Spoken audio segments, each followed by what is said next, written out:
Hello everybody, some postures for the lower back. Seated first, extend the arms over and go into a lovely spinal twist. First on the right and then on the left, holding the posture for as long as you comfortably want to, keeping your breath in your mind. And second, we go into our famous Navasana, making sure our spine is in a neutral position, core is engaged, and again, holding the posture for as long as you comfortably can. Third, we lie on our back, go into a supine spinal twist, crossing our legs and dropping them to one side while the arm and the face looks to the opposite side. Make sure when you're in a posture to slowly start, once you settle in a posture, start to take your attention away from the pose and take your attention to your breathing pattern.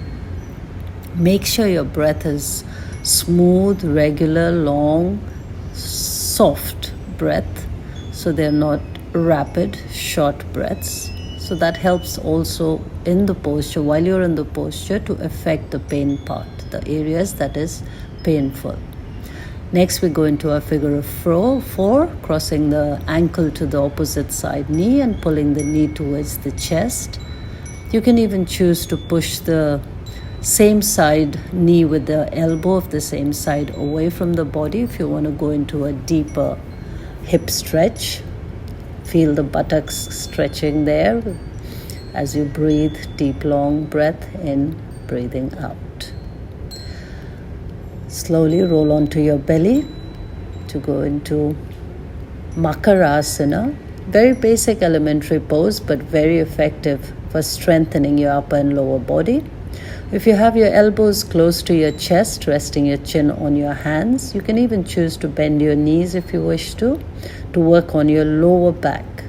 If you want a little work on strengthening the upper back, you can choose to take your elbows away from your body together and still rest your chin on your hands. Stay in the positions from about 5 minutes maximum to about 5 minutes maximum, as long as you can obviously, but take it to 5 minutes per pose maximum. We slowly go into Salabhasana, or the locust pose. Belly button, hips down as we lengthen through our back body, lifting our upper and lower body, pointing toes and fingertips to the back. Normal breathing in, breathing out. Again, holding the pose for as long as you wish. Then we go back into Halasana. Again, a back bend. Lifting your upper lower body as your belly button, hips push down into the mat. Holding the position as per your convenience, as long as you want to. Slowly shifting your attention away from the posture into your breathing pattern.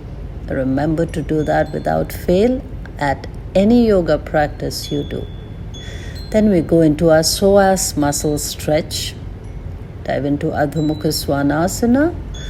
Then lift your leg, bring it up to the front between your hands. Drop your back knee down, arms up, and then stretch over to the side. You can choose to take your hand behind your head, tuck your toe out, and lengthen through the side body as you start to notice the stretch in your psoas muscles.